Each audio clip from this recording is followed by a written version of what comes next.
Greetings, esteemed viewers. A warm welcome to the latest episode of NT Podcast, your go-to destination for insightful discussions blending science and theology, proudly reigning as the Balkan's top channel in this domain. Joining us today is none other than Dr. Richard Hess, a distinguished authority in Old Testament studies and Semitic languages at the Denver Seminary. He has completed postdoctoral studies and research in Chicago, Jerusalem, Cambridge, Munster, and Sheffield, and taught in Glasgow and London before moving to Denver. So, Professor Rick, welcome, and it's truly an honor to have you fifth time, I believe, on this channel. Oh, wow. Thank you, Nemanja. It's very nice to be here. Today's topic is Period of Judges, and is this book fictional? What are archaeological evidence for Israelite settlement in Canaan? So, Dr. Rick, the floor is yours. Oh, thank you. Thank you. Yeah, it's a big topic. The thing about Judges is there's so many stories and accounts involved in it that we can look at a lot of different ones and look at different aspects as well as the historical background. In some ways, Judges is connected with the account of Joshua, of course, and as Joshua, the leader who brings Israel into the land, passes away and dies, and that whole generation passes away, and both the end of the book of Joshua and as you move into Joshua, especially chapter 2, have the identical verses there repeated, intentionally connecting these two. And then we get into this period of the Judges, famously remembered from a number of phrases that appear at the end of the book of Judges, where it says that everyone did what was right in their own eyes. So it's often seen as a time which is not good and not ideal. And yet it's also a time when God raises up figures, some of whom stand out as true representatives of his will, others not as much.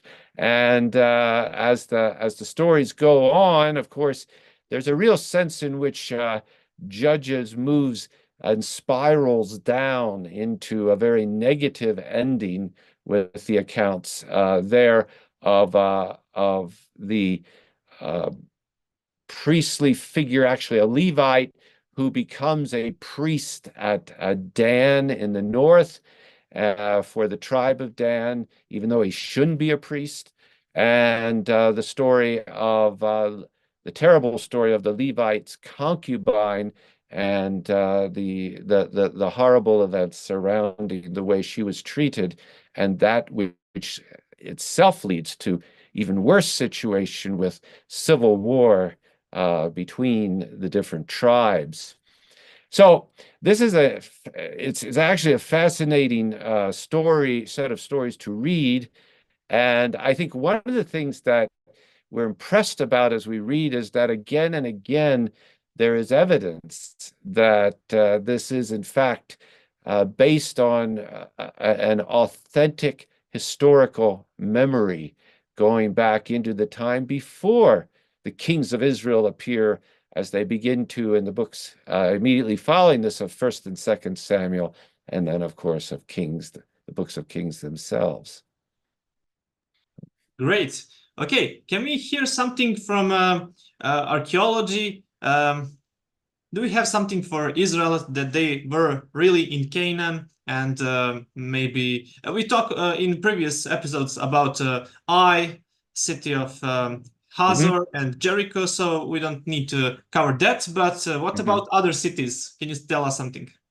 Well, a couple of things. First of all, for the coming of Israel in Canaan at this time, I think there are two major archaeological accounts outside of the Bible.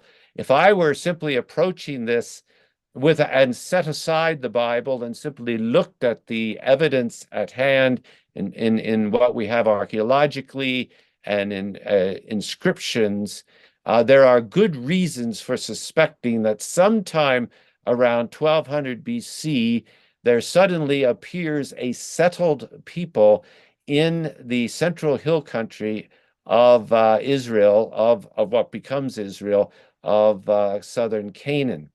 And there are two things. One is an Egyptian stela from a pharaoh of this time, a pharaoh by the name of Merneptah. And this stela, I think we have a picture of it if you want to put it up. You just see it. It's not that terribly detailed in terms of the actual photography, but the stela itself is an account of this pharaoh who lived in the last decade and or so of the 13th century BC. And you see here hieroglyphs, line after line of them, and they are accounts of his battles and victories in Africa, to the west of Egypt and to the south of Egypt. But at the very end, the last 3 or 4 lines at the bottom is an account of what he did in what we know of as Canaan, in that area. And he mentions how he attacked and defeated Ashkelon, which is a city we know that's on the coast of modern-day Israel. It's a modern-day Israeli city, as well as Gezer, which is a little bit more inland and to the northeast, and Yenoam, which we don't know exactly where that is, but it may be to the across the Jordan River. But in amongst these, he also mentions having attacked and utterly defeated, and this is probably a bit of exaggeration on his part because they're still around, but a group of people known as Israel, the people of Israel. And so this is the first time that Israel is mentioned outside of the Bible. And it's the only time in the entire second millennium BC that we have a record, explicit record of Israel being mentioned. And they are identified not by a city like Ashkelon or Gezer, or even by a land, but they are identified as a people, as a group of people, which is, of course, exactly what we find in the Bible in Joshua and Judges. They're tribal, and they don't have a capital like Jerusalem, which they will later on. That's not the case at this time. The other evidence, the other piece of evidence that begins to reveal for us Israel, and I might also say with regards to this group, if I could, or with regards to the Merneptah stela, the pharaohs, Merneptah wasn't the first pharaoh or the first pharaoh to record his exploits and conquests in Canaan. Many pharaohs before him did. And many of these towns that I mentioned and other towns that we know of in Canaan are mentioned in the accounts of the pharaohs, but never Israel. So Israel appears here for the first time, and it actually appears with Merneptah, who is one of the last pharaohs. There's maybe 2 or 3 more after him in the early part of the 12th century who will make forays into this area, and then that will disappear, and their control of this area will disappear. But before Merneptah, they had control. Pharaohs, it was called the New Kingdom Empire, and they had control of Canaan, but they never mentioned Israel. So there is a case for saying Israel seems to be appearing about this time as a significant force in this land here around towards the end of the 1200s BC.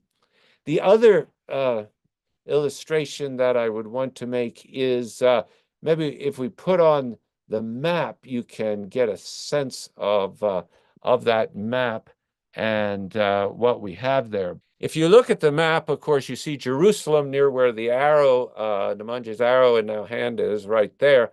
And then if we go north of Jerusalem, we go up through Ai and Shechem and Dothan and so forth. And we go up to Beth Shan, if you just want to take us up that far. Yeah, Beth Shan there at the southern end of the Jezreel Valley. So in between Jerusalem and Beth Shan is what we call the hill country and the central hill country of Israel. And it's sort of like a spine right down the center and back of the country.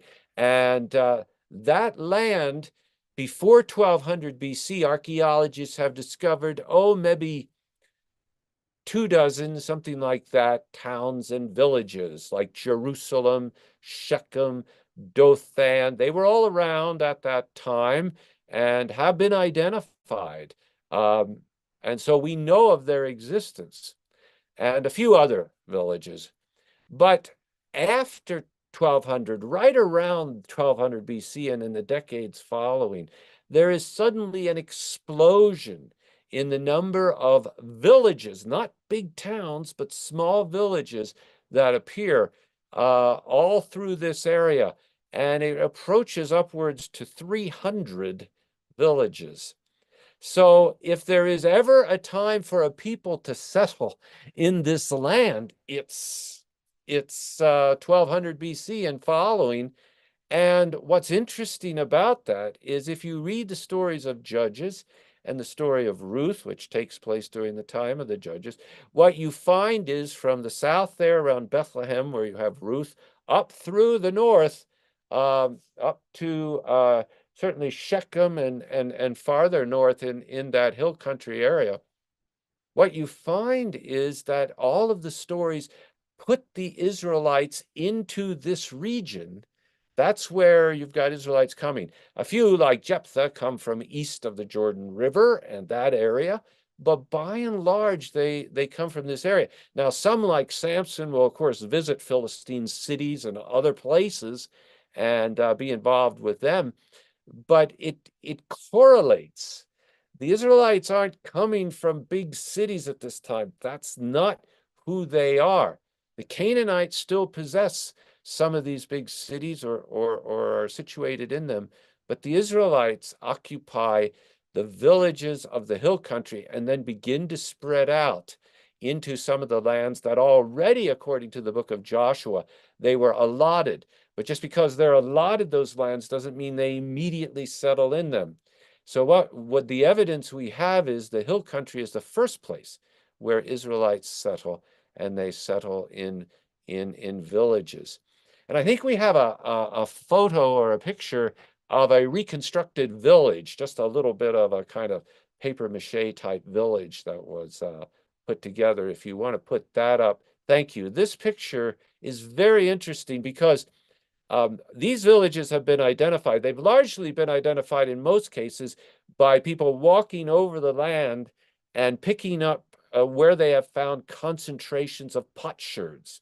And with some of the potsherds, they're able to date, according to the pottery, that there was a population center here, a village at this particular place, and when it was occupied. And that's how we can say with confidence. There's only a few of these villages where there has actually been significant excavation and digging, but they found the villages there. And and what they found looks kind of like this. What you see is a group of houses clustered together. And this is often the case with these villages. They often tend to be on the top of the top of the hills, and they're spread out so that in between the villages, you have room for people to have their fields for growing barley and wheat. Closer home, they would have their vineyards and olive groves and things like this. And then farther away, they would have pasturage for their sheep and goats and occasionally cattle as well. But one of the things you notice about this particular reconstruction of a village is that the houses look about the same. They're all about the same size.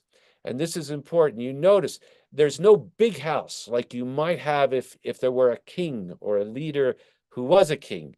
And there's no big building like you might have if there was a special temple or a special house of worship for a special god. Now, this is very different from the cities round about. We mentioned Shechem. And that other picture, yes, that's a picture of Shechem. You're looking at the temple at Shechem. It's easy to identify where it has been excavated.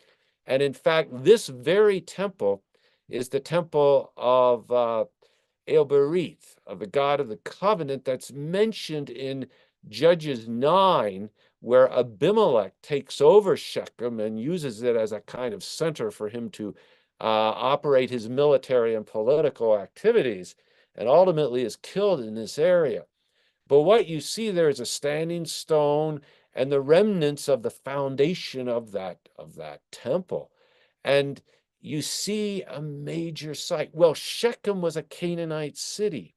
It was occupied by Canaanites. And again, we have examples of this in the excavation of Canaanite cities of this time. You have big temples, and you have a big house, which is what the palace is for where the king or the local leader lived.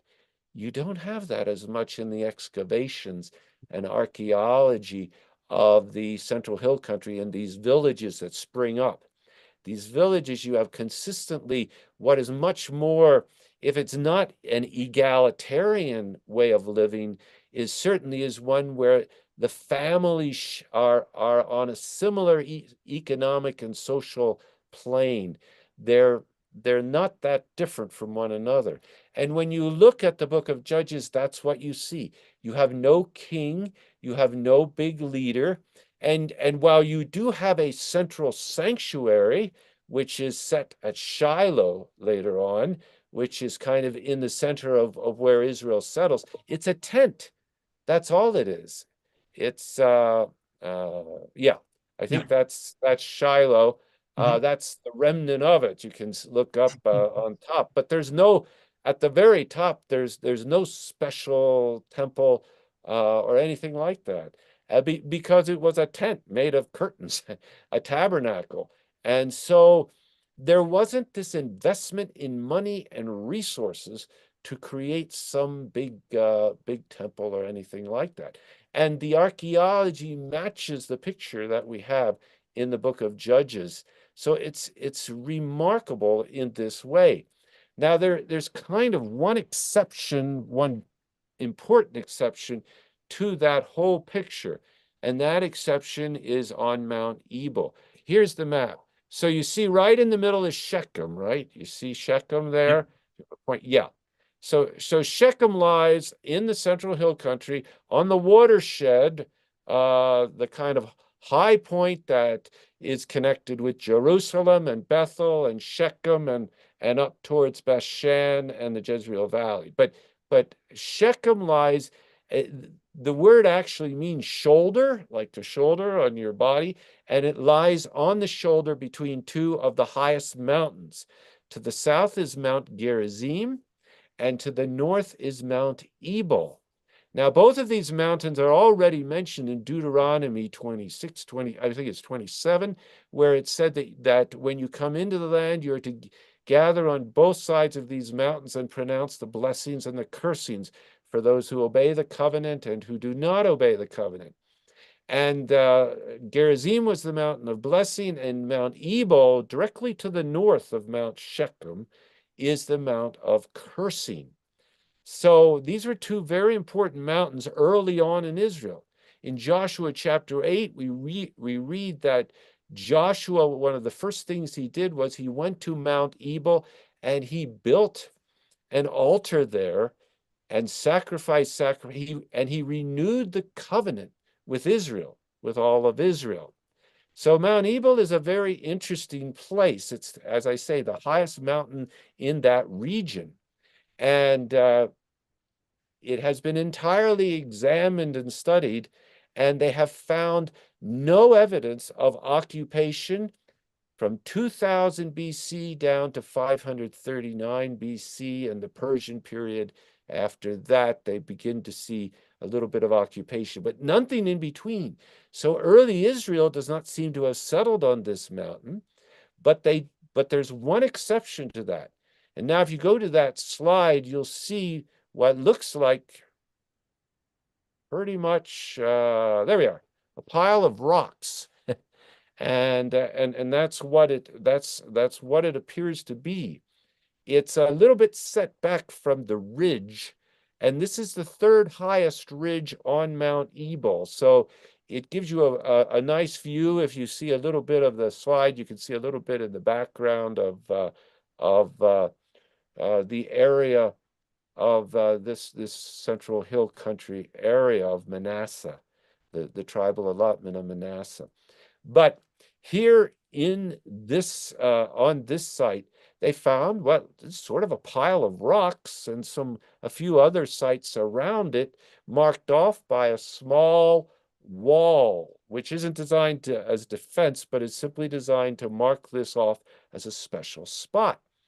On the basis of the pottery here, and on the basis of two Egyptian scarabs, which are sort of like seals, or perhaps they were heirlooms that were brought here, they are able to date this to a period between 1250 and 1150 BC. For the first 50 years, 1250 to 1200, perhaps most of the activity taking place closer to 1200 BC, you have basically an ash pit with some bones of animals in it. And that's all. Then around 1200 BC, you have this structure built, which the excavator, the late Adam Zertal, has identified as an altar. And on this altar, he argues sacrifices were made. Now, there's some interesting things about this.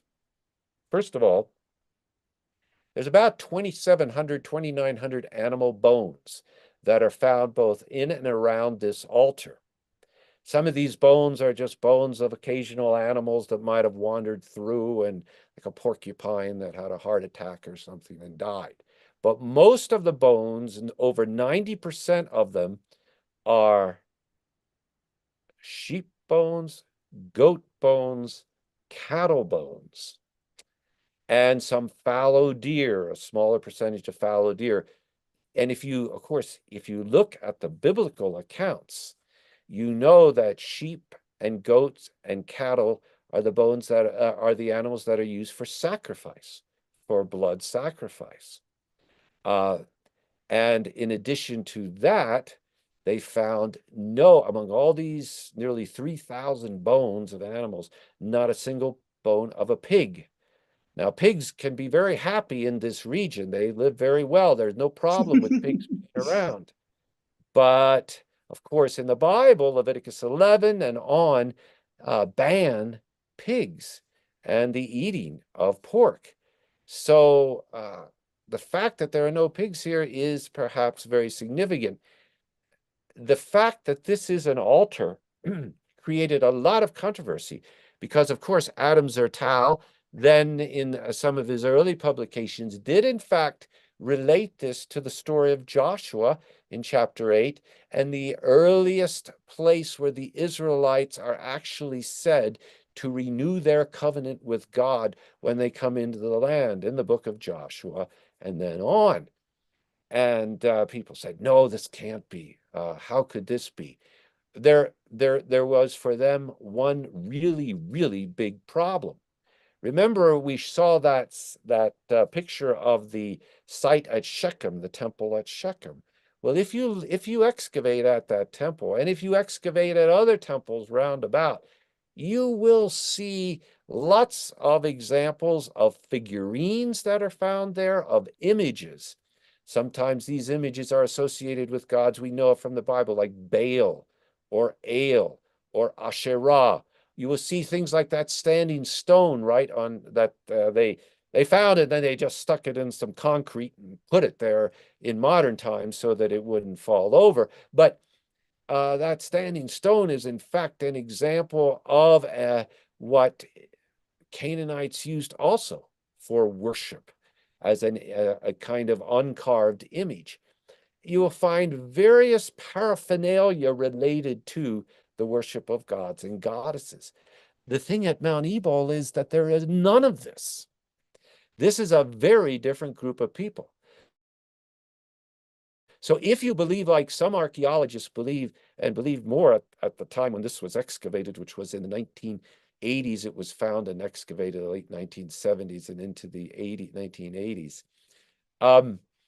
if you believe that the Israelites are simply Canaanites who happened to settle down and they were already living in Canaan, there never was a big exodus, there never was an entrance into the land, there never was a Joshua, there never was anything like what we have, and then the development of the village life and the Israelites there.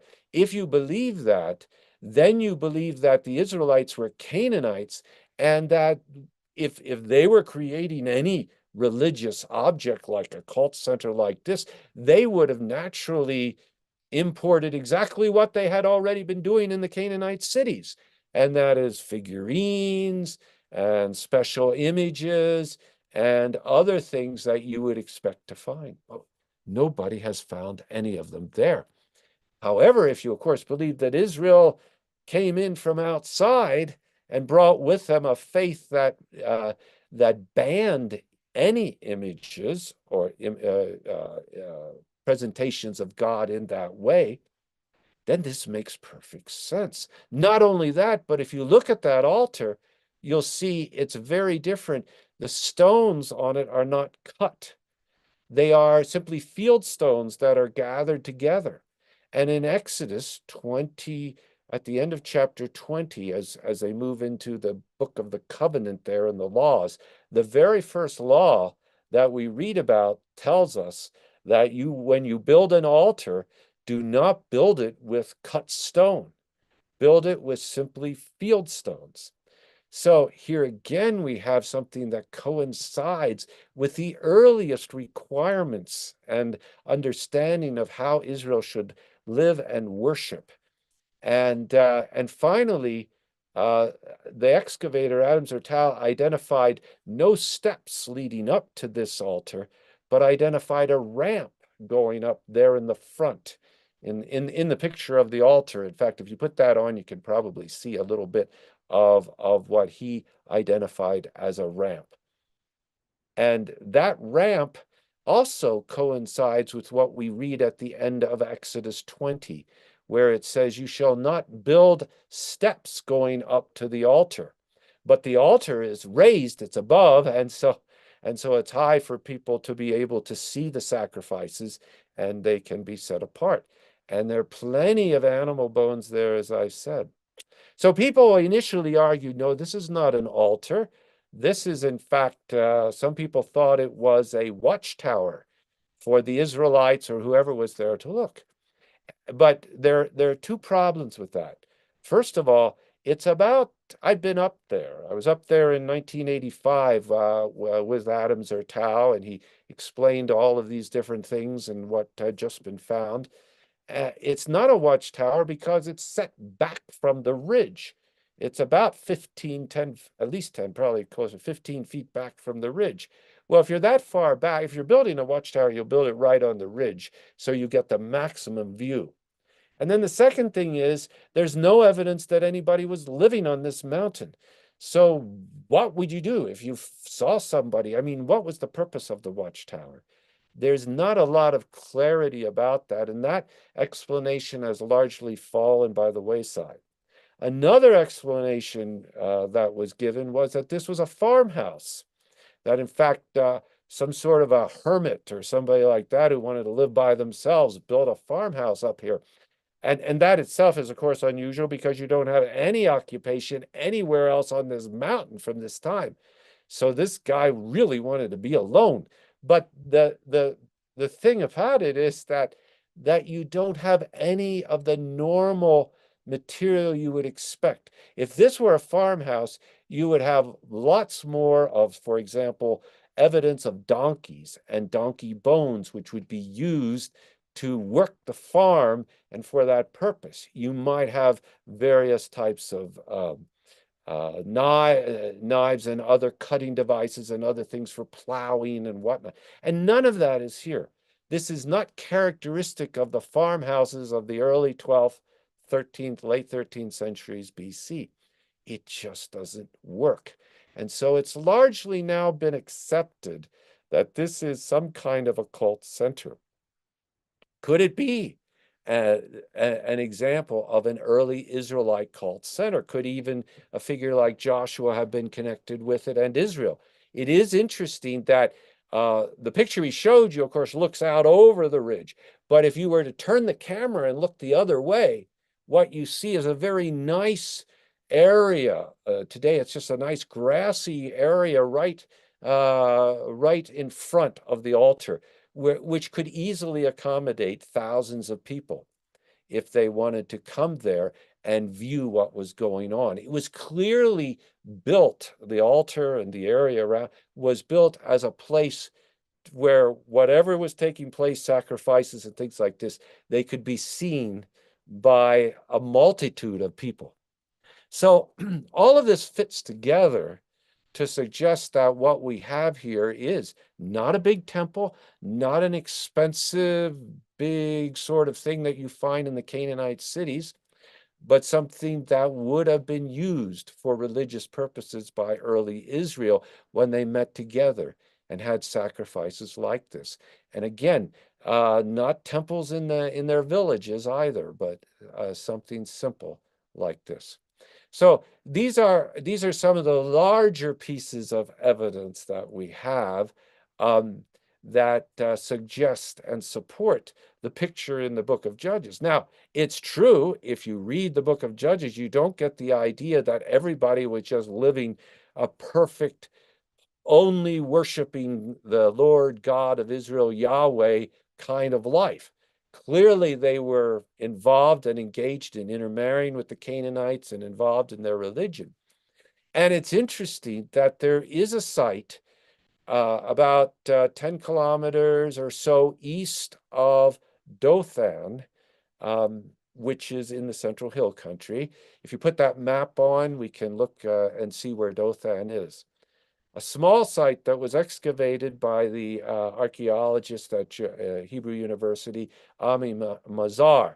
Yeah, Dothan. So if you see Dothan and just, yeah, right about where your hand is, that the pointer is, in that area. Yeah, that's where they found a small site marked out, an oval-shaped site, again, marked out by stones, but this time in it, they found an image about this high and this broad of a bronze bull.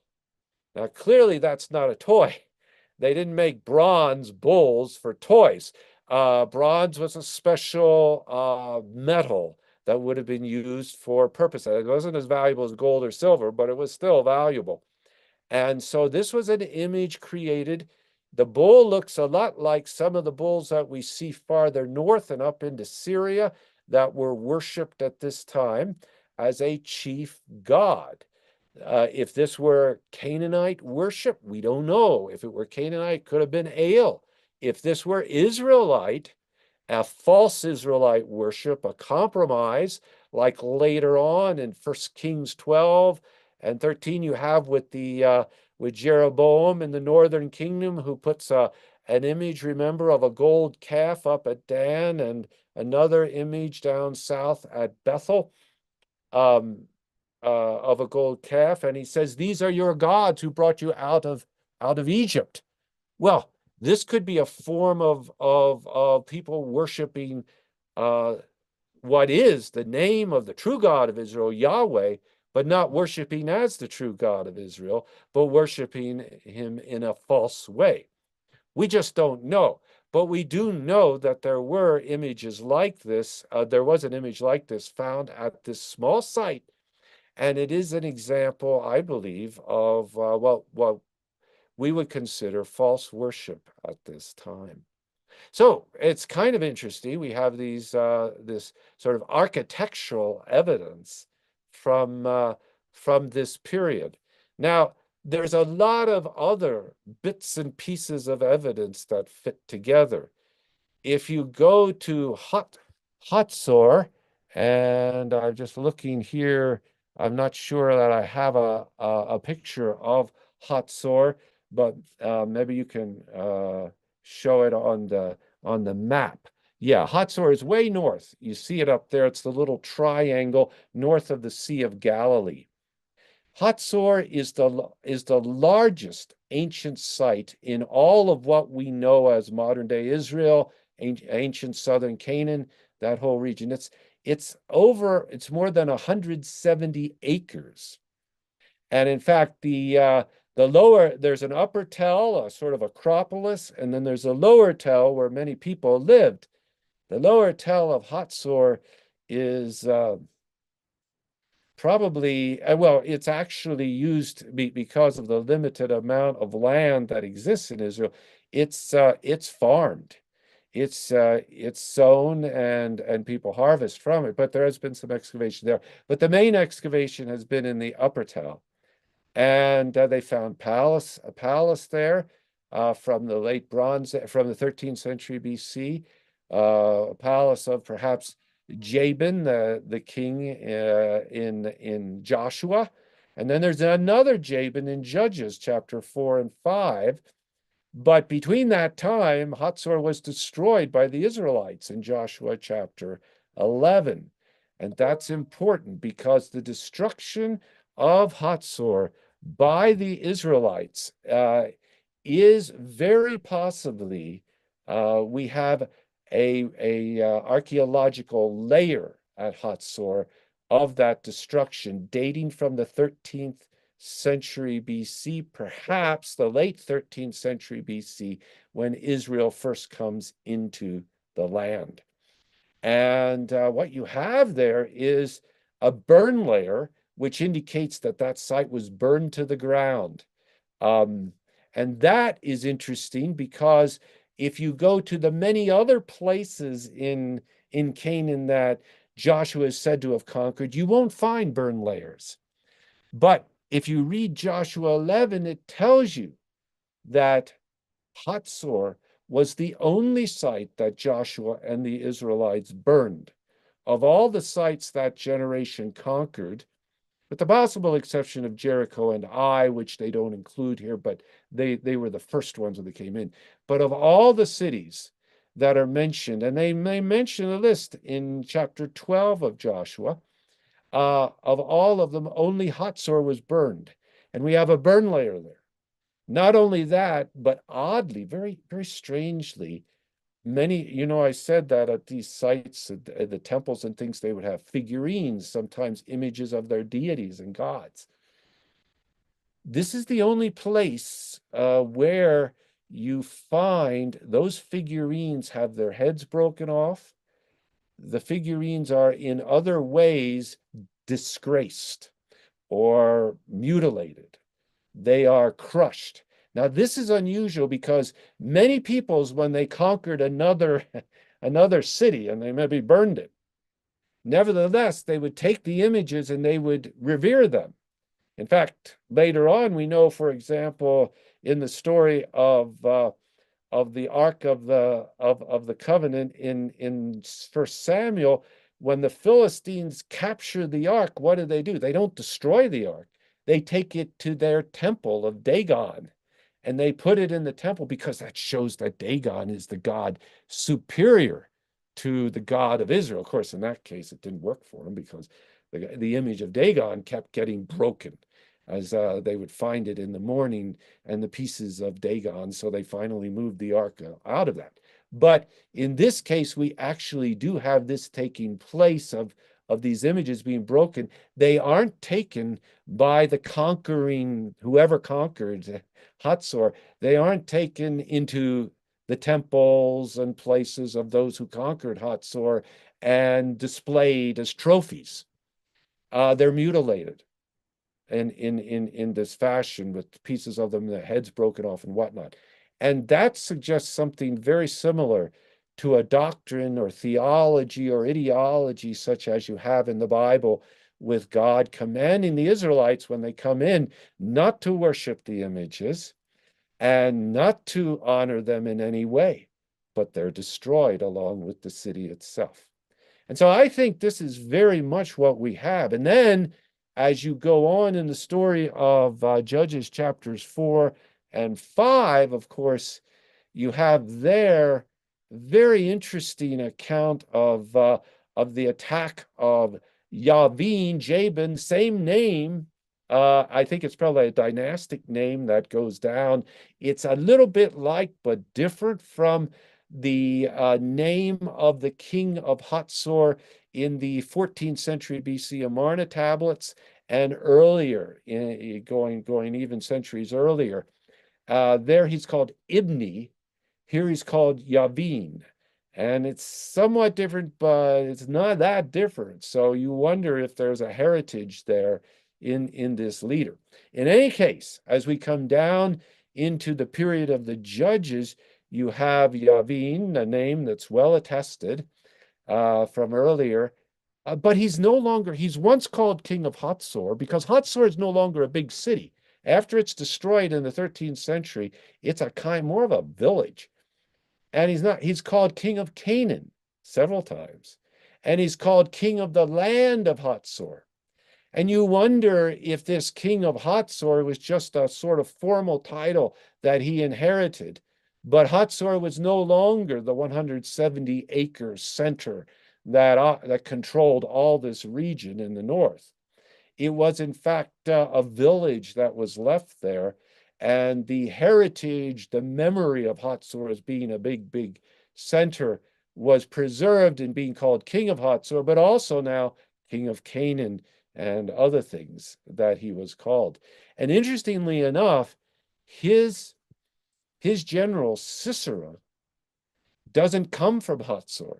Sisera comes from Haroshath Hagoyim, a place that lies between Megiddo and Tanakh, well south and west of Hatzor.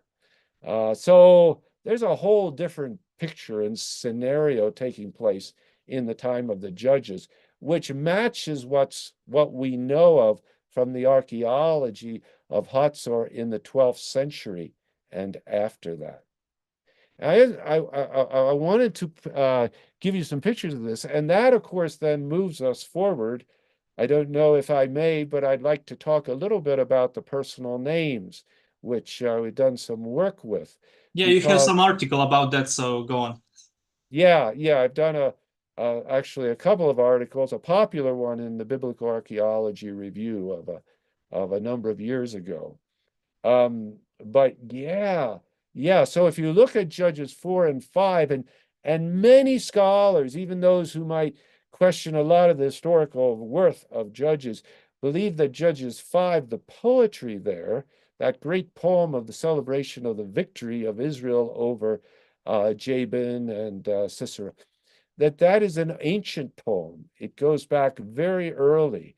And so perhaps not surprisingly, the names that are associated with that poem, the personal names, also date from this early period. Names are very interesting because names enable us to, they're sort of like those potsherds that you find in tells. Well, names are found in stories. And some names are common names that occur generation after generation. And I know this, in English names. My name, officially is Richard, and of course, Richard is an old Anglo-Saxon name. But there are other names that are new in each generation. They're introduced. And so those names are helpful because they only occur for a certain period of time and then they die out, they come and for a while. And some names are reflective of a special culture that only appears at that time. So what kind of names do we have here in Judges 5? Well, you have, of course, most famously, the name of Deborah. Everyone knows of Deborah who reads and knows of the stories of Judges. Deborah is a very interesting name. The name itself, many people think, means a bee, like a buzzing bee that stings you. I tend to take it slightly differently. I take it from the DBR root that Deborah is made of, and in that period and going all the way back into the 18th, 19th century BC, there are people with that name and the DBR root and the name means to lead. And so this is a leader. And it's probably a shortened form of that name with the name of the god who is doing the leading, confessional name, God leads, in other words, dropped off. And this often happens in names. They shorten the name by dropping off the name of the god, either a false god or the true God, Yahweh, and you have that in some names as well. It's dropped off. But this name only appears really in the early period. We have from this same time in the 13th or in the 12th century BC, we have the name, the DBR name in Egypt with somebody there who is a West Semitic person in the middle of the 12th century BC. And we have other figures like this with that name. And even in the time of Joshua, there is the one in Egypt is a woman. The one in Joshua, one of the leaders of the Southern Coalition is Debir, is his name, Debir. It's the same root. So it's an early name. Another name from this time, of course, is Deborah's husband, Barak. And Barak is a name made up of a root that means lightning, like the lightning that comes in a thunderstorm. And again, we have from the 14th century BC at a site way up north, but it's a West Semitic site, we have a name Baraka, same root used there of someone out of a site called Alalak. And nearby in northern Syria is another site called Ekalta from the same time, Barakum. So these names are clearly connected, and people were being named this way. And this kind of name isn't found later on. Again, you have the name Abinoam, who is the father of Barak. And that name as well is well attested, the Avi name, father, and Noam, which means comfort or pleasant. The father is pleasant. And the Noam name is also found just nearby at Tanakh, there in Israel, in some texts from a century or two before Israel and the time of the judges.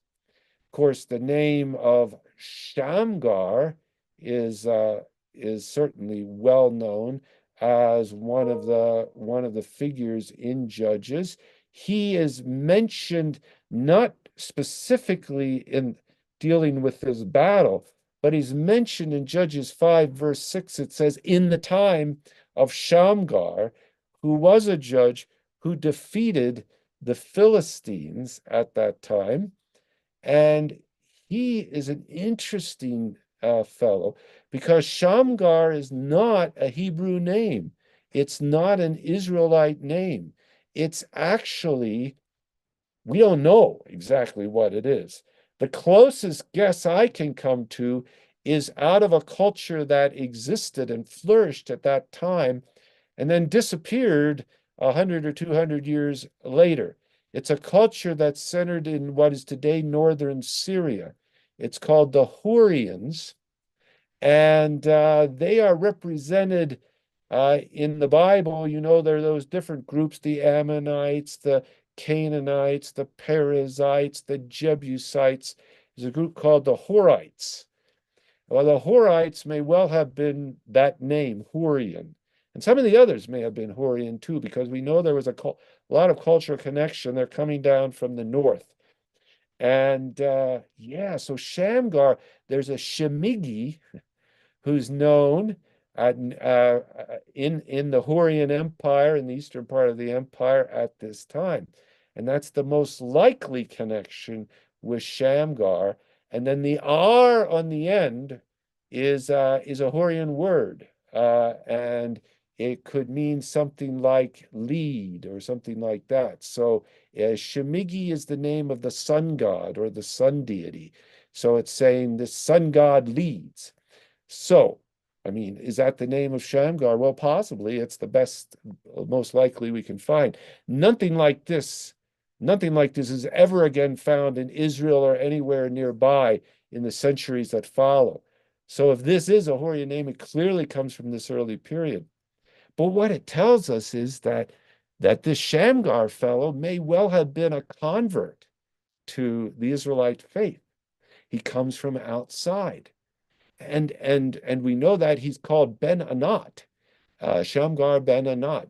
Well, Anat is not his father's name, even though Ben means son, son of Anat. Anat is the name of the war goddess, the Canaanite war goddess, Ugarit. This is one of these warrior goddesses who wades in the blood of her victims and all these other scenes that you get clearly. In fact, there at Ugarit, up farther north, where we have a lot of texts that tell us about these gods and goddesses, she is the sort of girlfriend or connected person with Baal, and fights for Baal and does other things.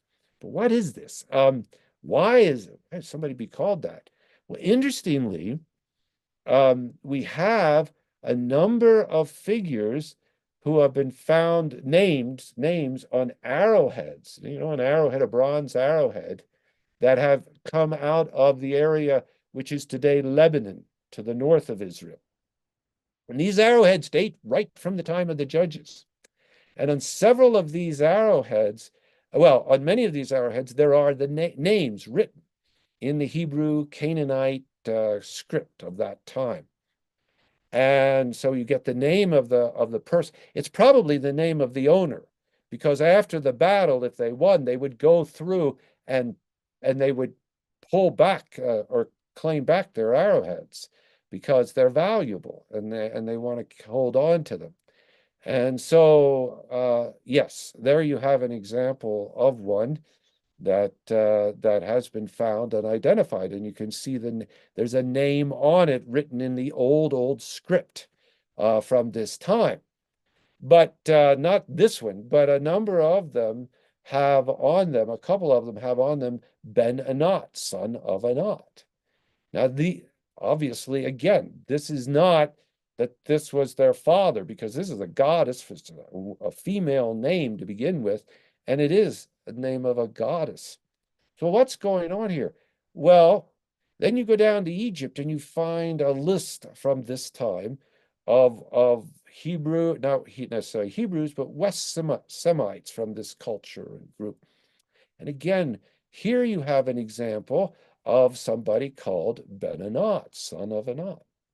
And so what it seems is that this may be a guild of warriors that was especially recognized by this title, son of Anat. It's an honor to be a member of this. You're a very powerful or strong warrior. And that's a guess, but it's as good a guess as we can get. And again, though, it shows that at this time in the period of the judges, there was a lot of cultural interchange with the people round about. And of course, we know that because the Israelites unfortunately did intermarry and worshipped other gods and goddesses. But we have evidence that they also, some of these figures, became faithful followers of the true God. And in the process of that, they took on the role of a judge, as Shamgar did, or as in the case of Gideon later on, who also seems to, at least part of his parentage comes from Canaanites, and you have again Canaanite names. So these are a few examples. We're kind of getting near the end of our hour, but you can certainly read about more if you wish, and study up on this whole matter. But by and large, the names in Judges, there are a few names that you wouldn't count because there are names like Abram and names from earlier generations that refer back to Abraham of Genesis and this sort of thing. But of the names that we can count, there are probably about, I don't know, maybe 60-some names. And of those names, probably about 50 of them, or 50 plus, are unique to the time of the second millennium BC, or may occur one or two times later, but are mainly found in this period. There are a few more names that are Hurrian, and there are many West Semitic names that fit very well in this period. Jerubbaal, the name that Gideon is given, as a kind of nickname, let Baal contain. That is a really good example. There are many, many names made up of Baal and of Yerub from this time and earlier, but not later. So some thoughts. Great. Can you mention just other names in Judges 5? Sisera, Kenite Hever, and Jael. Yes, for sure. So Sisera, well, let's see. Let me get to these. First of all, Yael. Yael means mountain goat. And it's a name. They're like other names sometimes of females, often are associated with animals or with like a special tree or some beautiful plant or something like this. And some names of men are like this as well. We have this very same name from the same period, the 13th, well, a little early, 13th century BC, at Ugarit, a city on the coast of Syria, from this time. And again, it doesn't appear later. We don't have a lot of occurrences of this name later until you get into the Roman period, when people were looking back and then began to name their children after the names of great figures of the Old Testament, especially Jews did. But you don't have this name later in Old Testament times. Heber is an interesting name because it is similar. It means tribe or clan, and you get this name used of people. Of course, there's the place name Hebron in southern Israel, in Judah, but Heber itself is only used in the second millennium BC, and we have no examples of this name being used later. Certainly not in Israel or around it. Sisera is a difficult name. There is no certain association of Sisera. The closest that we come to it may be an attempt to connect it with a Linear A text from Crete, which comes from a few centuries earlier. There is an Asasara, which could be related to Sisera, but don't know. We do know, of course, that the Philistines that show up during the time of the Judges, the Philistines are coming from Crete and from this region. In fact, that's the very thing that Amos 9, 6, and 7 states, that I brought the Philistines from this area, from Crete. So it's clear that the Philistines may have begun, and again, with this cultural involvement and engagement, it could be that Sisera himself was of that heritage, of that sort of early Greek, Mycenaean, Minoan heritage that he was connected with. We don't know, but I would say that's the best guess that I can give. So those are some of the other names that are from there. Thank you so much. Ron Handel says that the names come in and out of style, so it's hard to date something by them, and it's easy to conjure up an old-sounding name to give a ring of antiquity. What is your opinion about this? Yeah, and insofar as he says those points, that's true. So what we have here is not an absolute proof. But let me make a few points about it. First of all, we don't have evidence of most all of the names in Genesis: Abraham, Isaac, Joseph, many of the other tribes in Genesis, and of these names. You don't see these names later in the Old Testament. You don't see these names reused. So if what he says is true, we should be at some point seeing a pocket or a different set of names that look like these earlier names, the ones in Judges that we're interested in, for example. But you never see that. Nobody's named Deborah. Nobody's named Barak. No, people certainly aren't named Shamgar or something like this. So that's really strange. Secondly, Yeah, sometimes names recur, but why is it that you have names like Shamgar, which may well be a Hurrian name, only at this time, not earlier, before the Hurrians show up? No one in the time of Abraham carries a Hurrian name, and not later. No one after, I would say, after the generation of David in the Old Testament has any Hurrian names. That's the last Hurrian names are in the region of Gesher, just north of the Sea of Galilee, where um, some of David's family, some of his wives and things come from. And we have some examples there. Talmai, I think, is one of the kings of Gesher. But we don't have anything after that period. The culture of the Hurrians disappears completely after the 9th century and early 8th century.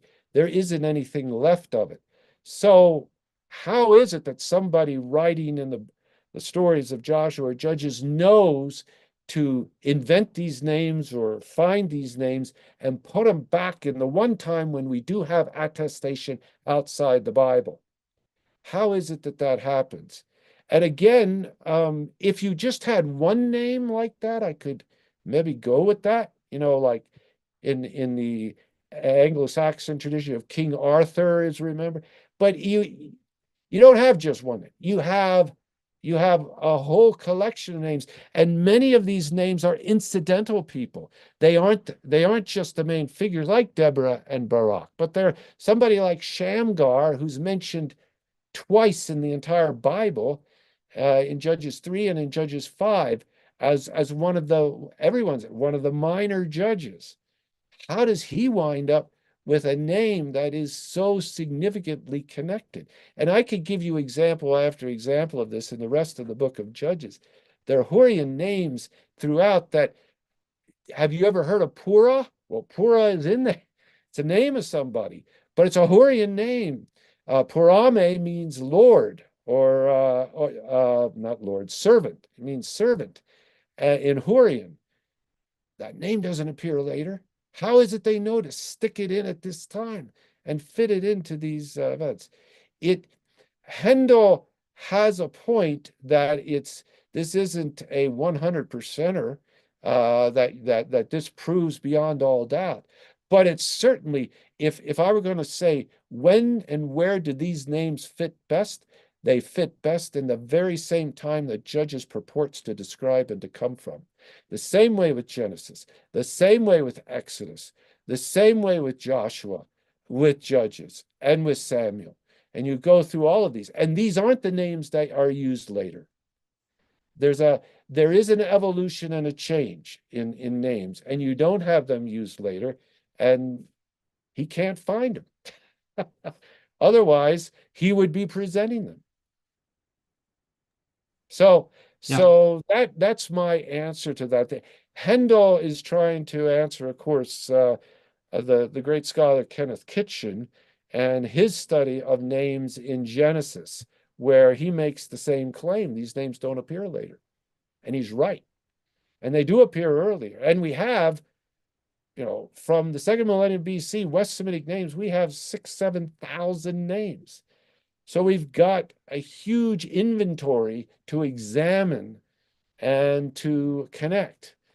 And if this weren't the case, you would be able to present evidence, and he can't.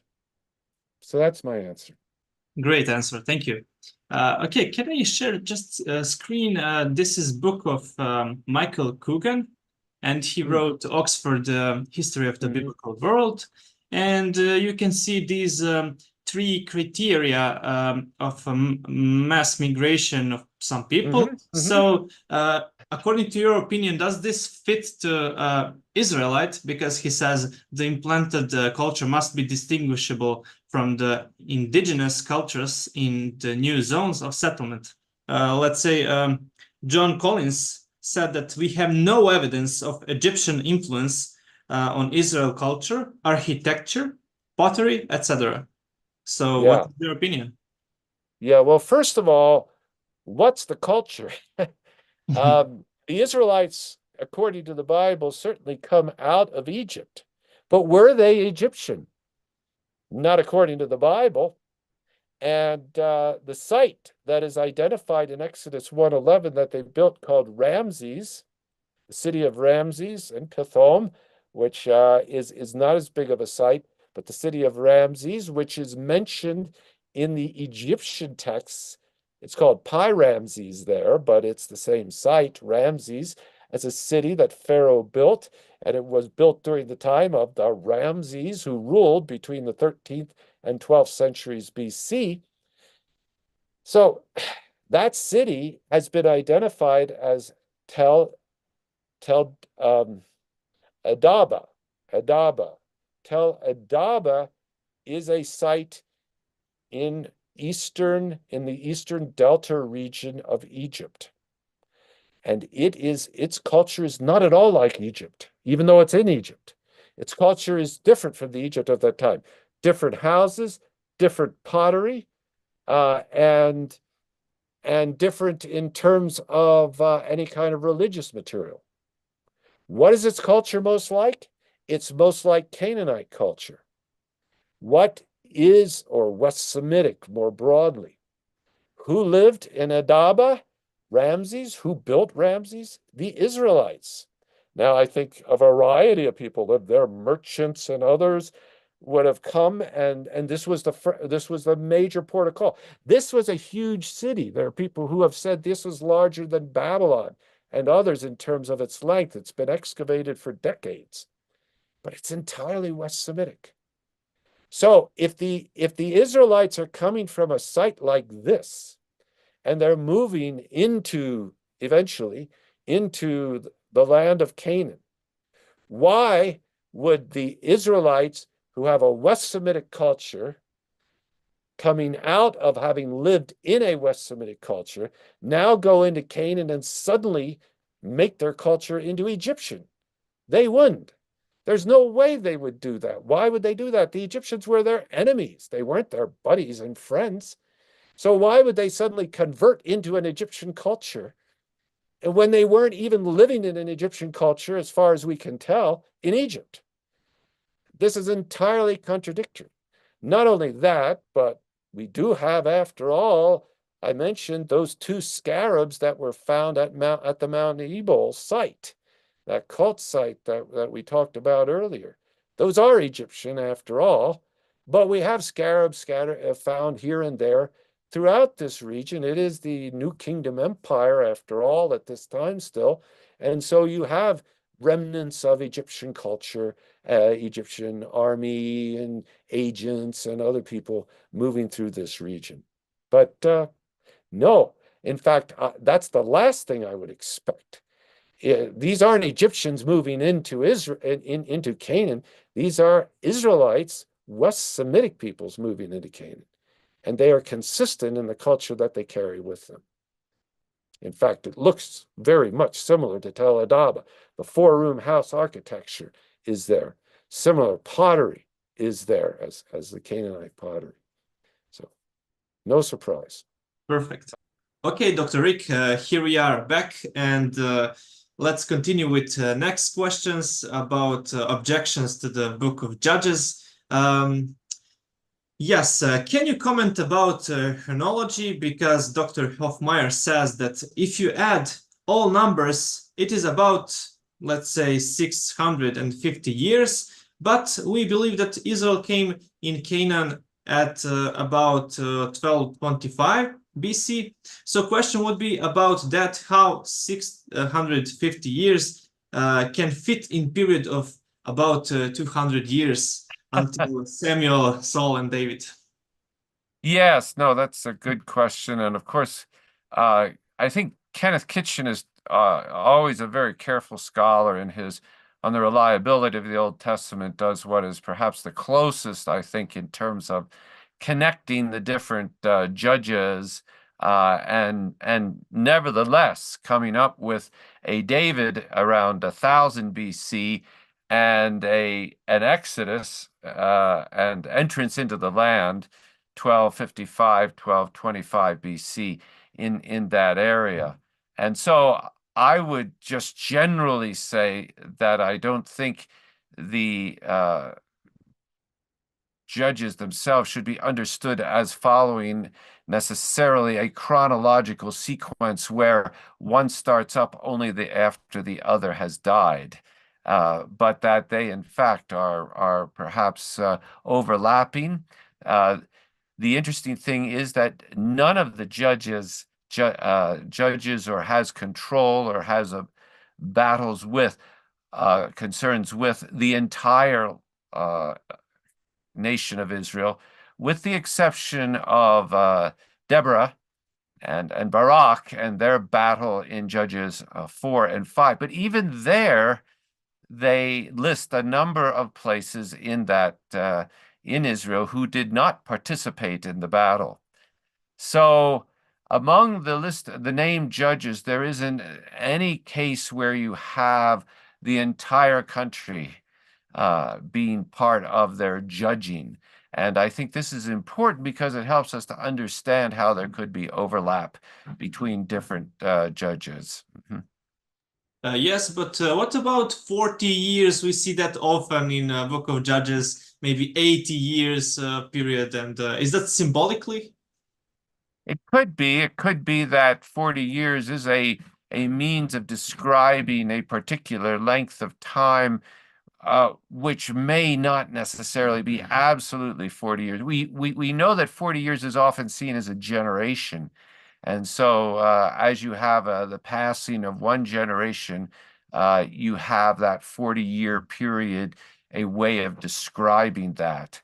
And this goes back, of course, to the whole question of the date of the Exodus, where in 1 Kings 6:1, it says how there are 480 years from the time of the Exodus until the time of the building of the temple and its dedication.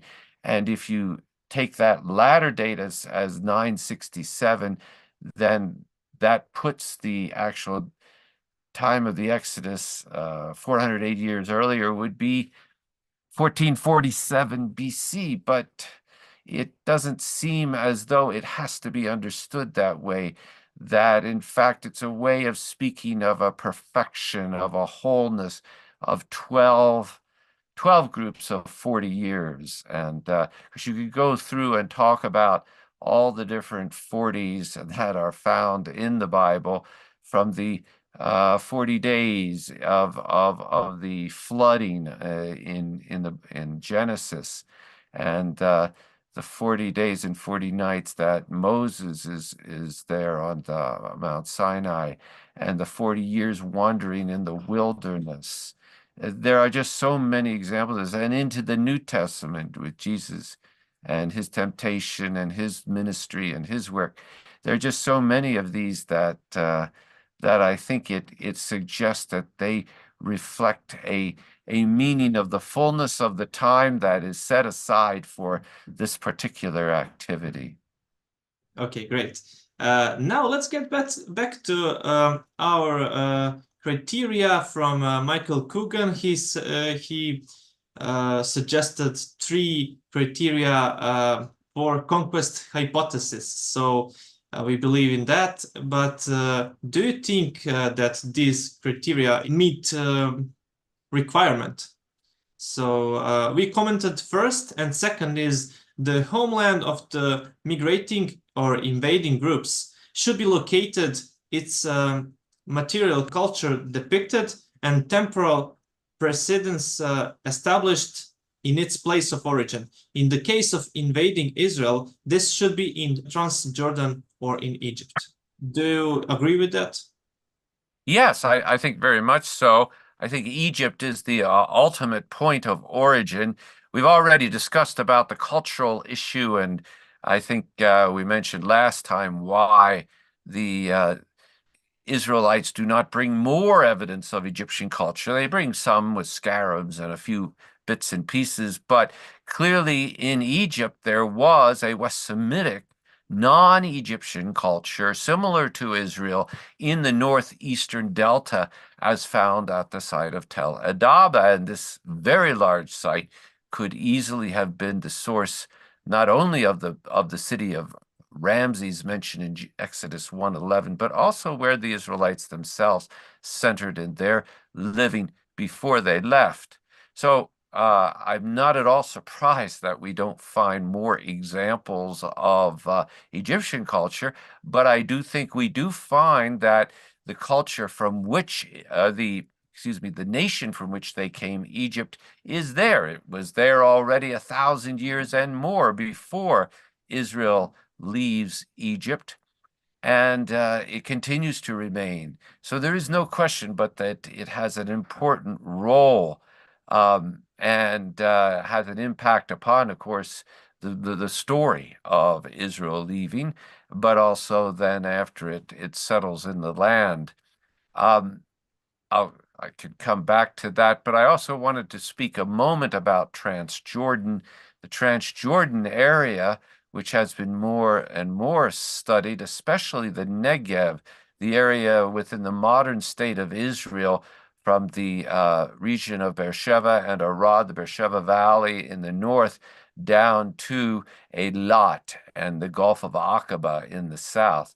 This entire region has been studied, and there have been found there dozens of collections of standing stones going back and dating back perhaps as much as some 8,000 years on the basis of carbon-14 dating.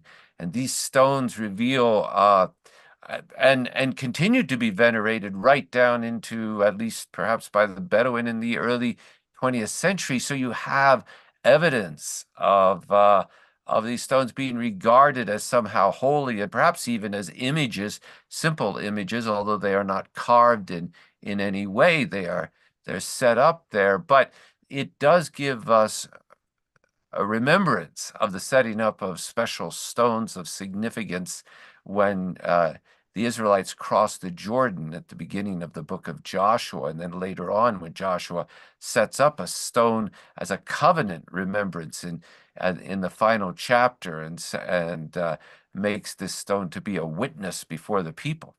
And he calls upon the people to remember when they see these stones of what God has done for them, rather than to worship them as though they are somehow images of God. But it's clear that early on, the Israelites do fall away and participate in Canaanite worship of what are called the standing stones, or matzevot in the Hebrew, along with special trees and others that symbolize the tree of life, and perhaps are associated with the goddess Asherah, and the standing stones associated with a chief god such as Baal, often in this region of the world is named by the Bible. So we do have evidence. We also have evidence of this wonderful temple, sadly, or cult center. Sadly, it's not to the Lord God, but it is well preserved in terms of the stones and structure in what's called the Timna Valley, down towards the south of the Negev, and that was used as a copper mining valley for generations. There are thousands, some say 10,000 circles in the ground if you look at it. And what these are the remnants of what were originally holes dug down to mine the copper, and then underneath the ground sometimes to make connections between them to provide airflow underneath there, so it could be endurable for drawing out copper. We have example of simple copper refineries and other things in this region. And there in the Timna Valley, there was a shrine, a sanctuary built, probably originally to the god of the peoples who lived there, which, if we follow the biblical suggestions, this would have been the Midianites. Now, we know that Jethro and his family, into whom Moses married, were in fact worshippers of the true God, but there were others, worshippers of other gods, as you might expect. And here in the Timna Valley, this did exist. What's interesting about it, though, you can see the sort of holy place where they would have sacrificed, and a channel underneath that altar, taking the blood and water away of the animal sacrifice. the dating of this on the basis of the pottery and material there is to the 13th century BC, which, that being the case, this would have been just the time that Israel was wandering through this wilderness, or about that time. And what's so fascinating about this site, two things. One is they discovered a bronze snake there, which perhaps was an object of worship of some sort. But of course, it evokes in our own minds the bronze serpent of Numbers 21, which Moses was instructed by God to set up in order that the people who looked at it might be healed. And this becomes a symbol of that healing. It's misused later on, like this bronze serpent at Timnah, at the shrine there may have been misused and becomes an object of worship, so that Hezekiah has to destroy it. There in 2 Kings, it mentions how he does away with it in 2 Kings 18. But overall, the second element that was found at when this was excavated in the late 1960s, this site by Benno Rottenberg, and he found large quantities of cloth. And he concluded from this and argued, and it still is the best explanation, that this site was originally covered as a tent and was in fact a tent shrine. Now, there's no other tent shrine that has been located and discovered and identified from this early period, the 13th century BC, certainly not in this entire region. But there is, of course, the very well-known tent shrine of the tabernacle, described in Exodus 25 to 31, and then built from 35 to 40 of those chapters, and then used as a kind of worship center, which could then be mobily moved from one place to another. The evidence at the Hathor shrine is that it was not moved, but nevertheless, that there could be and were tent shrines shows that Israel used religious practices of that day for its forms of worship. So perhaps to help the people themselves to understand and accept that this was indeed a holy place where their God lived. So a few points connecting not as much Egypt, but certainly the sites of the Negev. The one thing I might also mention, I don't know if we did last time, but there is this picture from Abu Simbel in southern Egypt of Ramses II, who, if the Exodus took place in the 13th century, is likely the pharaoh of the Exodus, the one who fought and resisted Israel. But his tent, when he went off to battle, he had his troops arranged, and there's a picture of that, and they're arranged in a kind of rectangular area, and then right in the center of that is his own tent, which has two parts to it. There's one where people come in and do certain things, maybe communications and other things, and then there's something behind that, which is where he actually would live.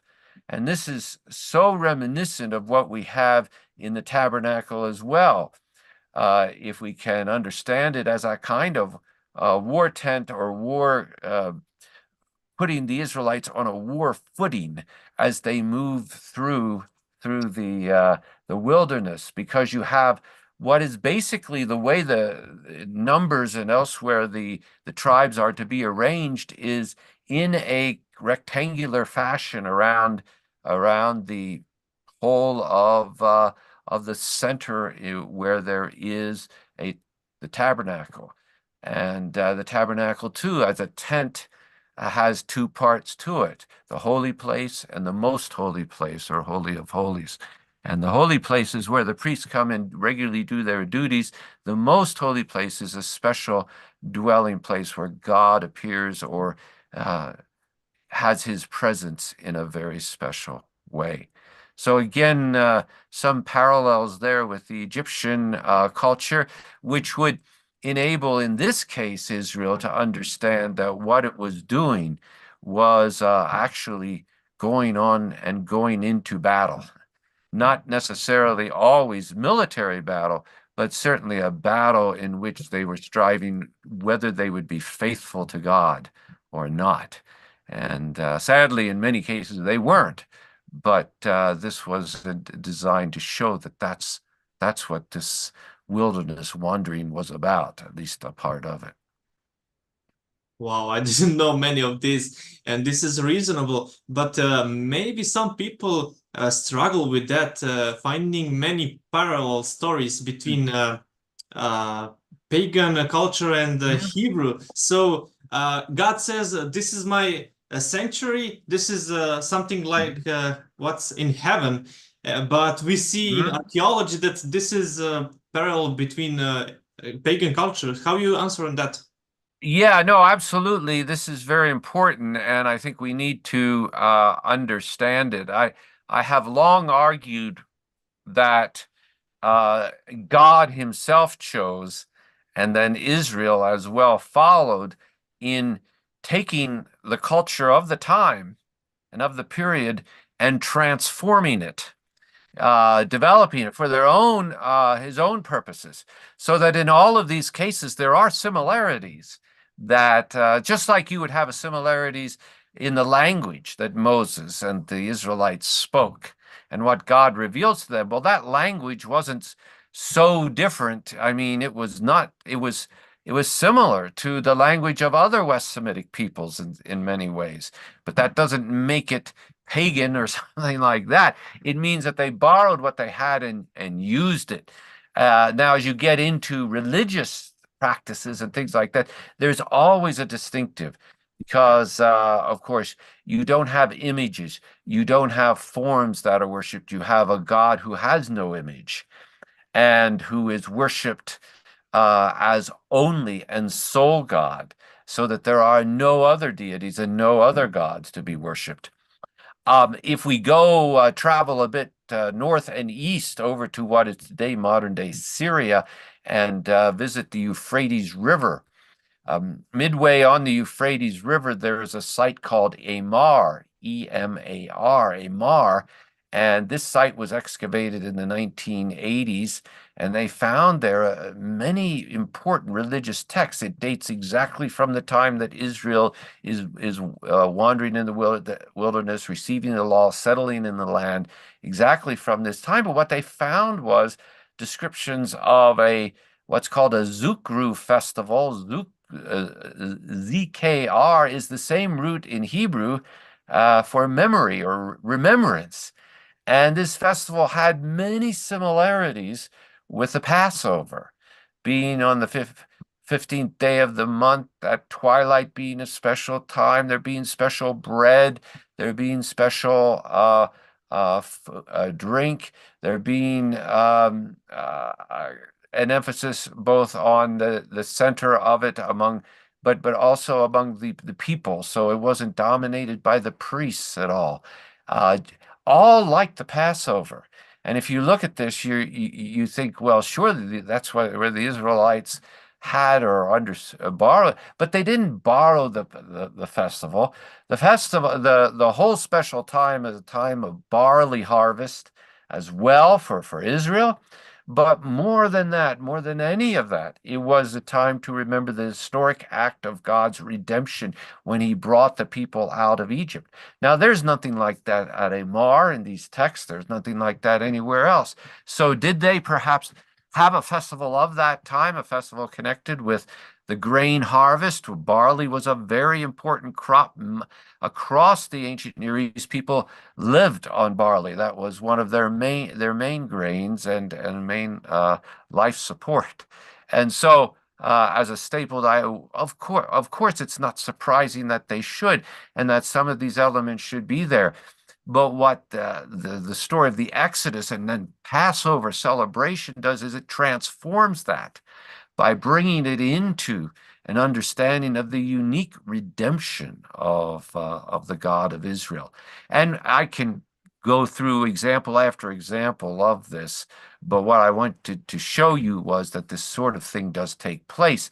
And it's the same way with the Hathor temple. If I show you a picture of it, of what remains, it doesn't look at all like the two-part type tabernacle. But what's interesting is you have this bronze serpent, very interesting. And you also have this as a tent shrine. And tent shrines are significant in the very desert area where Israel is wandering through at this time. So it doesn't say that the Israelites just borrowed all of this and worship the same God. No, but that they could make use of it for sure. One of the interesting examples from a little bit later is the Psalms. We often, think of music and the worship of God and how important and valuable that is, and how much of it goes back and is centered in the Bible, in the Psalms, which give us the means of praising and lamenting and all manner of relating to God individually and as a group. And yet, while the theology of the Psalms is so distinctive, worshiping God alone and his being the source of all these things and the one to whom we appeal to, yet, in a sense, the music of the Psalms, many aspects of the music and the style of cadence and the parallelism of forms is found already a couple hundred years before David. At this time, at the time of the Exodus and wanderings and entrance into the land, it's found in Ugarit, a city that produced hundreds of texts in its own language, maybe actually thousands in its own language, plus in the lingua franca of the day, but produced all of these texts, and a number of these texts are mythological texts in poetic form. And they show very similarities in meter and style and other things and words that are used and whatnot to what we have in the Psalms. The Psalms aren't entirely new in that sense when David wrote them, but he used forms and expressions that were already there. He used music that was already there and then transformed it theologically to worship God alone. Anyway, a number of examples of this sort of thing that does go on in Old Testament, and we are called on in many cases to do that today, to sort between the culture that we live in, what is inappropriate and we can't use for the worship or praise of God or even in terms of living, and what is entirely appropriate and we can use as a means of communication and as transform. Look at what we're doing here on this podcast. It is that very example of that. Wow, this is so interesting and a great point. Thank you. Let's get back to our criteria, and last one is Yes. about the route of migration or invasion should be traceable and examined for its archaeological, historical, and geographical plausibility. In the new immigrants, if the new immigrants took an overland route, the spatial and temporal distribution of the material culture should indicate the path and the direction of large-scale migrations. Is this requirement fulfilled? Right. Yeah. Well, I recognize the requirement is as legitimate to a point.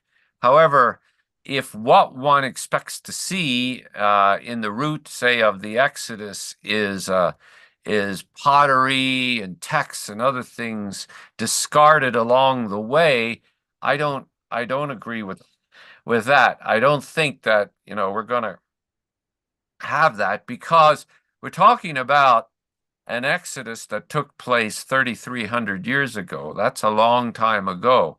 So the idea that we would find a single migration of what I would believe to be thousands of people, but a single migration of it across the desert, and we're going to find traces of that over 3,000 years later, is very unlikely.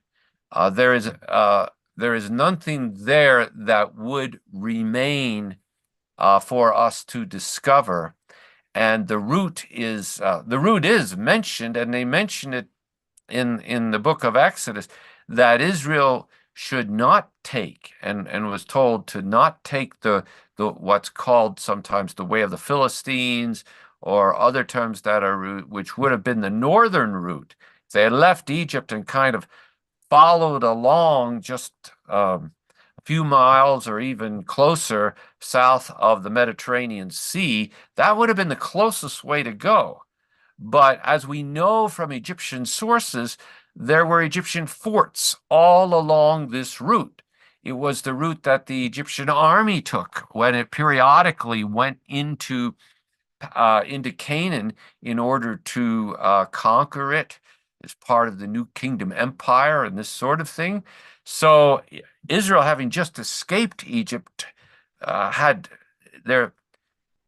had no wish for them to fall back into the Egyptian clutches. And that's what they would have done had they gone that route. So in fact, they went south, and I believe they went south. We can follow this with a number of possible oases and other places along the way, which provides for water and for means by which they and their flocks and herds could live and survive. We can connect Sinai with, I would say, if not with, the actual site that you go to visit there, the traditional site, Jebel Musa, Mount Moses, could be Mount Sinai, but there could be others around it. We don't know. We have no way of knowing which one is the exact one. And then as they come out of that and go north and go up eventually to Kadesh Barnea on the southern end of Canaan, the southern point of Canaan, and stay there for a bit. Again, what traces would you leave if what you are moving about in is tents and no permanent structures? This isn't a well-armed force that is fleeing or going away and throwing their armaments along the side of the road as they try to escape an enemy. This is a very intentional movement of people who, whatever valuables they have, they carry with them, and everything else is mobile. It's capable of being set up, taken down. That's how the tents function. Even the worship center, the tabernacle, is like this. So the whole of it is designed this way, and I would not necessarily expect to see remnants of the people. Now, we do have in the Negev evidence of places where tent encampments can be found. These tent encampments, however, tend to reveal tents that are more circular. It's only in this period of time, in this early period of time, that you have tents like the tabernacle that is explicitly described as a rectangular structure. And so I think we can connect a lot of things with early Israel from this period, things that only fit for the books of Joshua and Judges, and even earlier with the Exodus, that only fit this early time and don't make sense later. And so I feel that is important. We can recreate the roots from the descriptions in Exodus and follow it through, and then in Numbers and the itinerary in Numbers, and follow it with many of the sites being identified and still being around, because they are oases, they are wells or sources of water. But that's as far as we can go, and I think with reasonable expectation as far as we can go. Thank you, Dr. Rick. This is greatly explained. And now potential objections from Dr. Coogan is, as the Israelites advanced from Egypt toward Canaan, the conquest narratives have them taking Heshbon, modern Heshbon, the city of Sihon, and Medeba in Ammon, as well as Dibon, modern Diban in Moab, Numbers 21. So at Heshbon and Dibon, extensive excavations have uncovered no late Bronze Age occupation, and only meager remains from Iron Age 1. The situation at Medeba is being investigated. So why don't we find anything in late Bronze Age occupation and similar? No, these are good questions and something that you might expect to find. I think a number of these sites, and we do know this exists, the names of sites move and migrate a little bit. Some not well, in some cases, people take the names and like in America, there are many names based on biblical names of sites, but we don't try to say, well, see, there's no evidence there for something from biblical times. What we have is, I believe, with especially a site like Heshbon and some of the others, these sites possibly could be connected with Tel Jalul and several other tells from the late Bronze Age that are known, or certainly the early Iron Age, that are known to exist in the area of Moab today, east of the Dead Sea and in the plateaus and things that rise above there. And so these sites do reveal traces of late Bronze as well as Iron Age periods. They include houses, early Israelite houses in that stage when they settle in that area. But certainly there is evidence of habitation and settled habitation in Moab.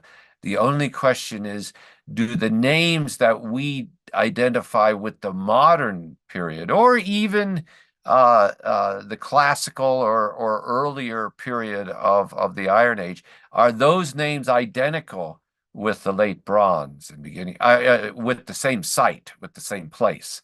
And I would say no, not necessarily. We know this even across the river in Jericho, Old Testament Jericho. Tel Es Sultan is not the same as New Testament Jericho. It's a couple miles away and removed. So clearly we see this kind of a movement in terms of the names of places.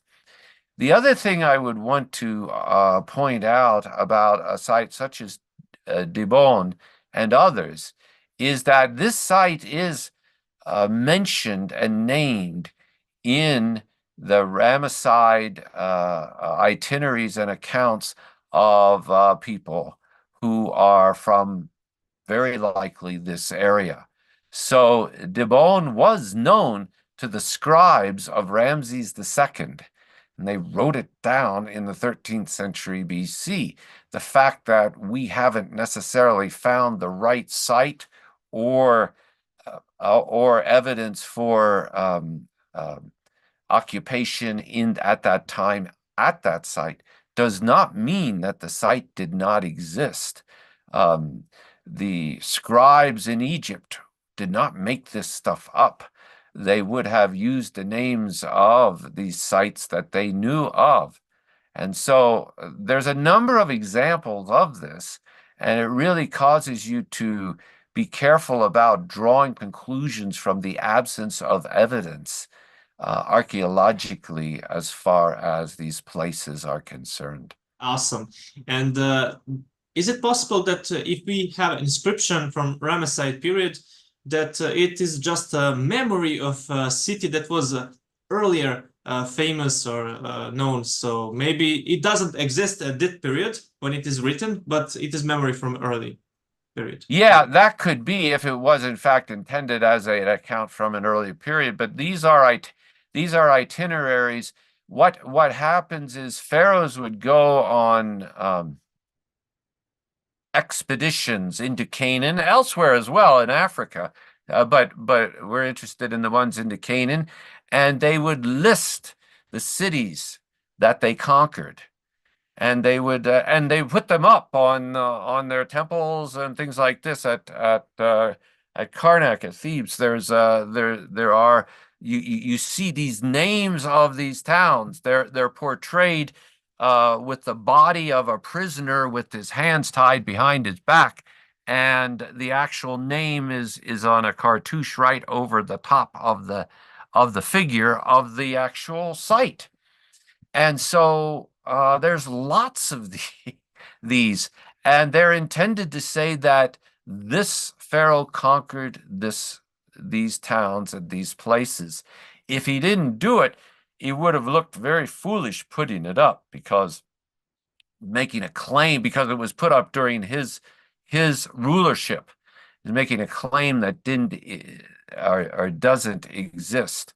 In fact, sidelight here is that in Joshua 12, that list looks exactly like that list of conquered towns looks exactly like one of these hieroglyphic inscriptions portraying town after town after town, and the leader and the people being conquered. But I would say that the burden of proof lies upon a person who wants to make this town or the mention of this town from a different period, because it is certainly portrayed and understood by the Pharaoh and the people, the scribes who wrote this and those who read it, as contemporary with that period. Incredible. Thank you so much. And it is debated whether the destruction of Hazor 13 was as late as that of late Bronze Age Bethel. That's objection. So how you answer on this? Right. Well, I would say that Bethel is a separate matter, because the Bible nowhere claims that Bethel was burned, and the only destruction layers we have are those that are layers of burn layers, where the conquering army comes in and simply burns things to the ground. And so whatever may be remaining at Bethel, assuming that Bethel is Tel Beit Tin, Albright excavated that now 80 years and more ago, and it's hard to know with what precision that the dating there should be assigned. But I don't expect to find there a burn layer or destruction layer in that sense for the Israelites. On the other hand, I certainly do expect to find it at Hatzor, given the biblical text, because Joshua 11 indicates that Hatzor, in fact, it says there that Hatzor alone of the cities that Israel conquered was burned, and they burned it. And so there is indeed a 13th century BC destruction layer that was found there, across the Acropolis on the top, and then through at least some, perhaps much of the lower city of the 170 acres. So it's clear that this city was destroyed in a major destruction, because after that layer, there is only a small village in terms of a few houses that look very much like Israelite houses after that time, in the generation that followed. And so I have no trouble with connecting that destruction with Israel.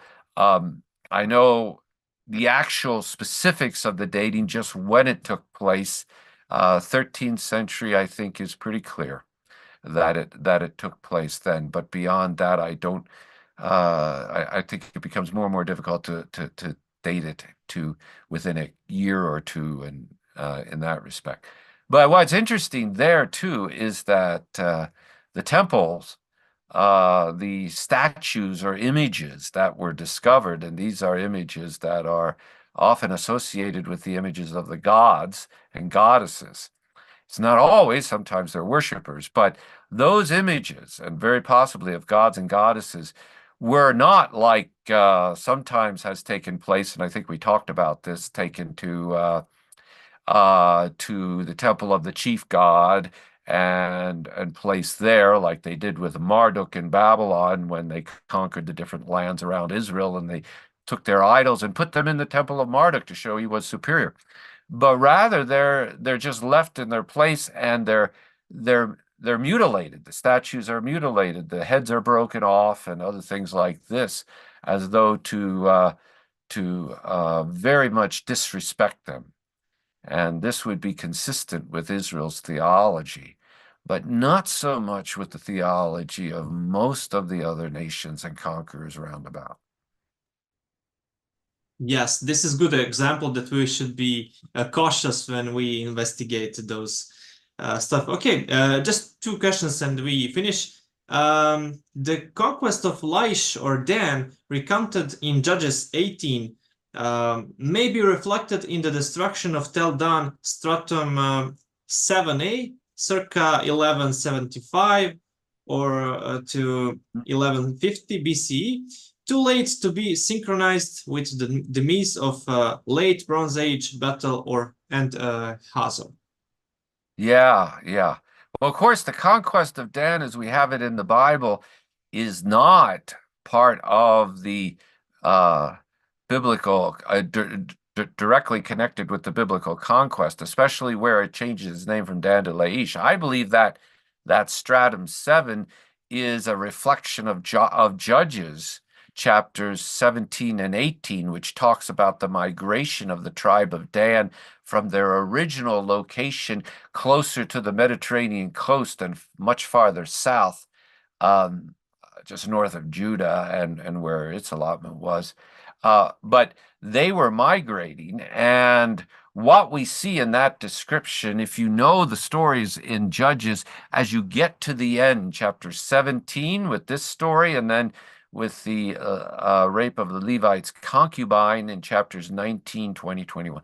Those chapters are chapters that show the decline of Israel, not its worshiping of God, but its worshiping of other gods and goddesses.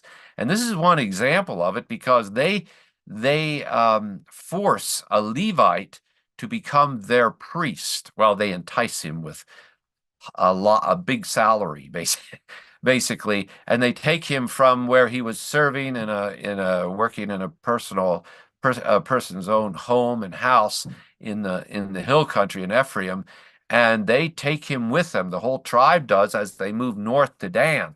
And when they come to Dan, because they had scouted it out before earlier in that chapter and decided it would be a great place, they destroy the city of Dan. Now that God may have allowed them to take the city of Dan, but they were not. There's nothing in the text that says that they were to so utterly destroy it as they did, but they did. They completely destroyed it. They wiped out men, women, and children, and they settled in that area. It is today. If you go to the site of Tel Dan, you will find a park there.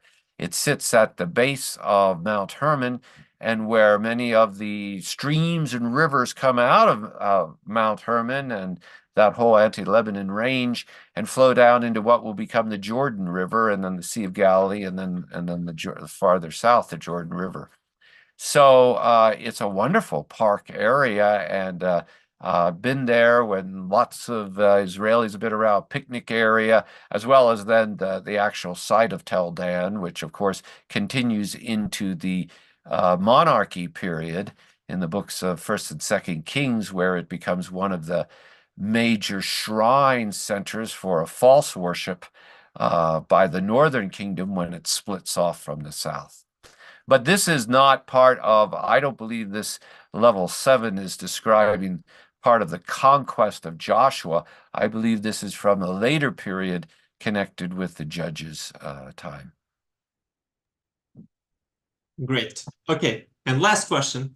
LBA destruction of Lachish 7 in 13th century could have resulted from the purported Israelite invasion, but recent excavations have shown that the rebuilt city, Lachish 6, was an Egypto-Canaanite settlement occupied as a buffer against Philistia during the reign of the Ramses III until about 1150.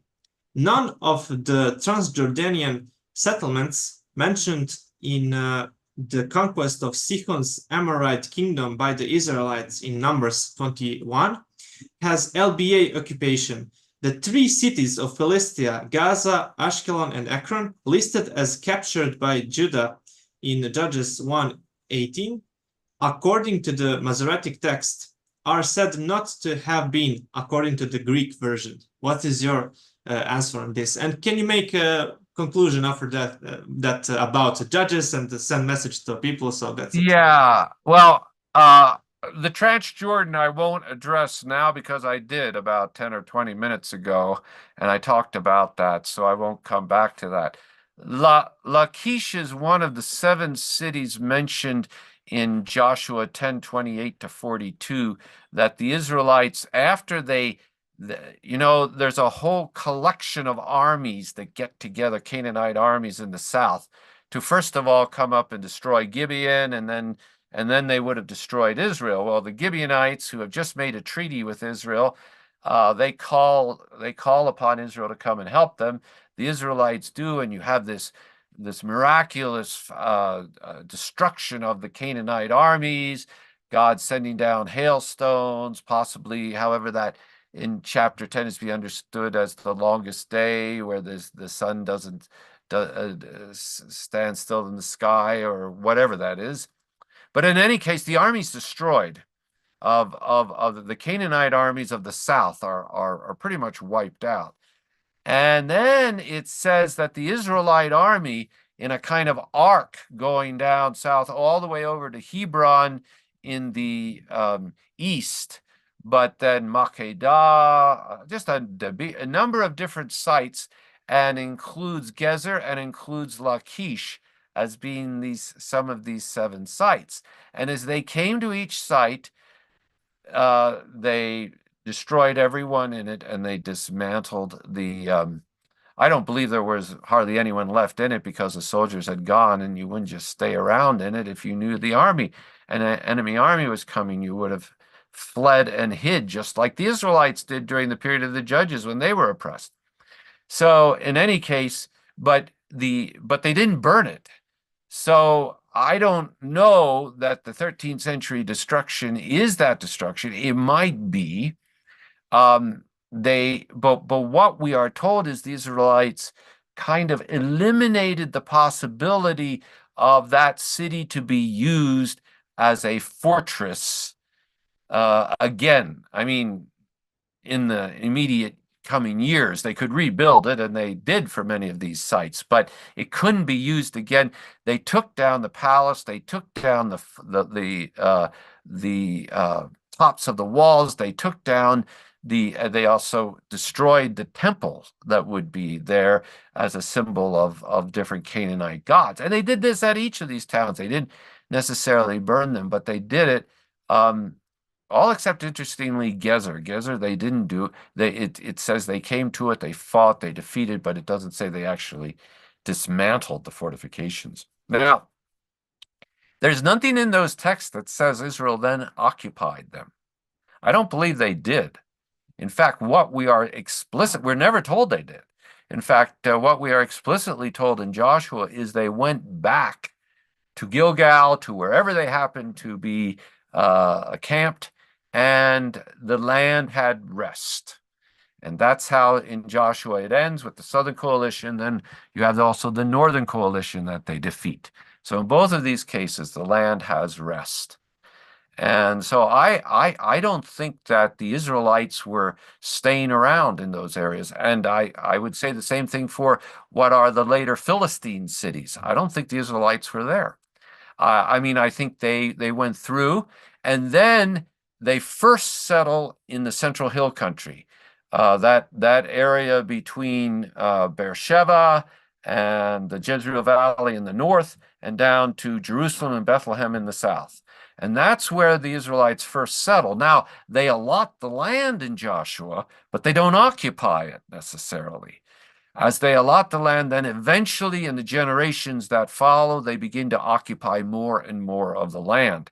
But what you find in this Central Hill Country around 1200 BC, and perhaps this is a good way to come to a conclusion, because I began with, is this explosion of villages, up to 300 villages so far that have been identified, just emerging around 1200 BC, whereas before that you had maybe 24 sites maximum through this whole region. This is one of the strong pieces of evidence of Israel settling in this period, in this area. And if you read through Judges and Ruth, and at least the first part of 1 Samuel before Saul and David anyway, you find that that's where they're living. They're living in villages. Now, people like Samson, the famous judge, may visit Canaanite cities and other places, but so much of the events that are taking place either across the Jordan River, east of Jordan, or they're taking place in this central hill country. And so that's, I believe, where the Israelites were at the beginning. So I have no trouble with some of these cities being occupied by Canaanites, and then a generation or two later, again, Canaanites come back, or Philistines come along. That, to me, is part of the picture that agrees with the descriptions in Joshua and Judges. So there you go. Yeah, to me, this is an exciting time. It's a time that describes Israel's, both its faithfulness in following Joshua and doing so much, achieving so much of what God has promised, but also its lack of faithfulness, its sinfulness in the way it did begin to worship other gods and goddesses. And yet in the midst of all of this is God's own faithfulness and love to preserve his people, to actually give them what he had promised all the way back to Abram and his family, to give them that promised land which they could settle in, and which they did. And so I feel as though this is part of that fulfillment that we find here in Joshua and Judges, and is part of this great picture. And it is perhaps no accident that the name Joshua is in the Greek, as it's translated, the name Jesus. And Jesus comes in some ways as a new Joshua, bringing the people into a new promised land, the heavenly land, in a spiritual way. So there. Amen. Thank you, Dr. Rick. And this was wonderful. Thank you for your time. And please, dear listeners, don't forget to check Dr. Rick's website, oldtestament.com. Old Testament question. Old Testament questions. Sorry. Yeah. Okay. oldtestamentquestions.com. So awesome site, awesome articles. Thank you. And please hit that subscribe button, like and share this video. And thank you very much. God bless you all.